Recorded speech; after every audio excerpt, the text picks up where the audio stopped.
توهین و اهانت کردن، غیبت، بهتان بستن به مخالفین جزء فضایل اعمال است در مذهب اینا، خندید. الان به این کتاب نگاه بکنید دوستان عزیز، مصباح الفقاهه فی المعاملات از آیت الله خویی است، یکی از مراجع بزرگ اینها. طبیعتاً در اصل مذهب اینها این مسئله وجود دارد. در این صفحه ببینید، در صفحه 498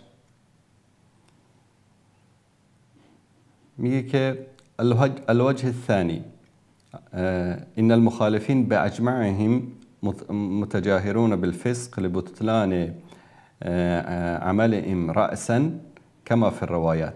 میگه مخالفین ما همه چی هستن؟ فاسق هستن به خاطر بطلان عملشون.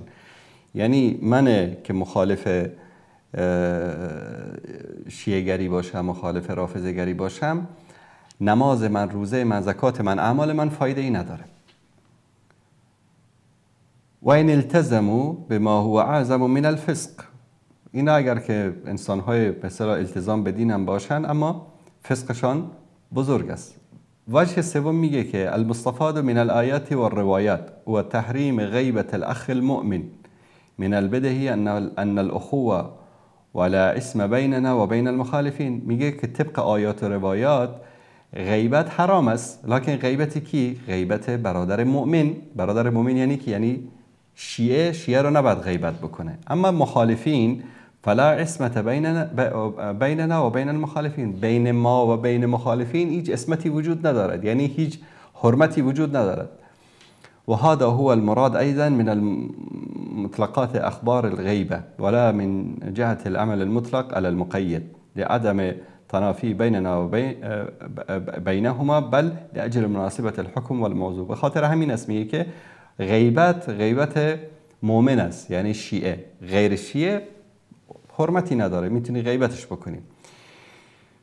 الوجه الرابع میگه القیام سیرت المستمر بین عوام شیعه و علمائهم على غیبت المخالفین. علما و عوام شیعه میگه که این سیرتشون بوده، عادتشون بوده که غیبت مخالفین جایز است، بل سبهم، بلکه فحش دادنشون هم جایز است، و لعنهم، لعنت کردنشون هم جایز است، فی جمیع الاعصار والامصار، در هر زمان و در هر مکان.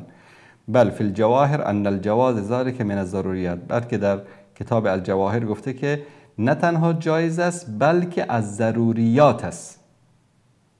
ضروریات مذهب این است که مخالفیتون رو چیکار بکنید؟ بهشون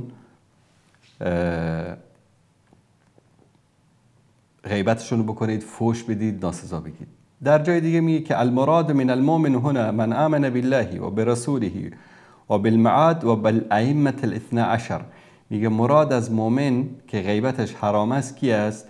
کسی است که ایمان به الله و به رسول و به روز آخرت و به امامان 12 گانه داشته باشد. در اینجا در صفحه 497 میگه که این ائمه 12 کی است؟ اولهم علی ابن ابی طالب و آخرهم القائم الحجه المنتظر عجل الله فرجه و جعلنا من اعوانه و انصاره و من انکر واحدا منهم جازت غیبته لوجوه.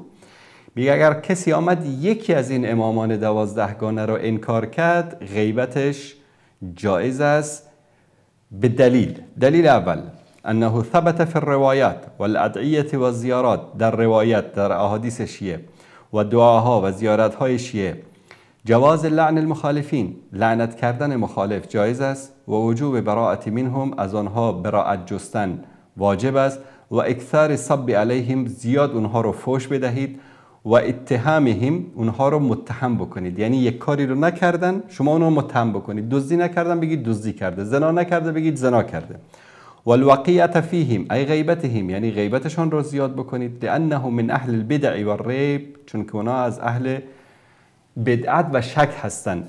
بل لا شبهة فی کفرهم، بلکه هیچ شبهه‌ای وجود ندارد که اونها کافر هستند، یعنی مخالفین شیعه کافر هستند.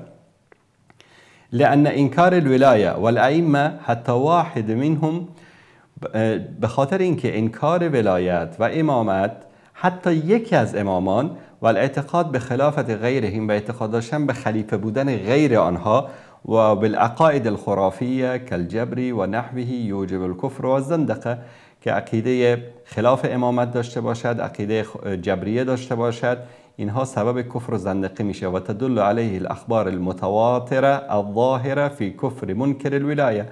اخبار متواتر یعنی روایت های متواتر شیعه و ظاهر این روایت ها ثابت میکنه که منکر ولایت یا همون ائمه 12گانه حتی یکی از آنها سبب چی می شود؟ کفر می شود. و الکفر المعتقد بالعقائد المذکوره و ما یشبهها من الضلالات.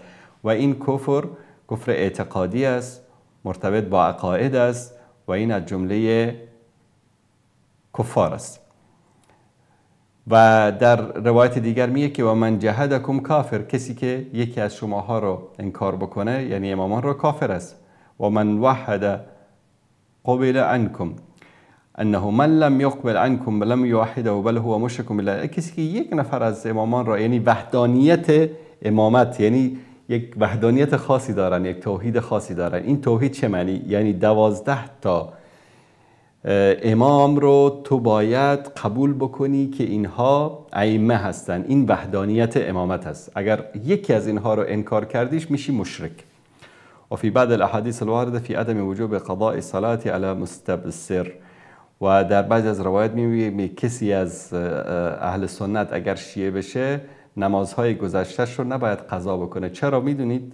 چون که کافر بوده مسلمان شده. چون که کسی که کافر بود مسلمان شد دیگه نماز قضایی به جا نمیاره، چون که وقتی کافر بود اصلا نماز بر او واجب نبود.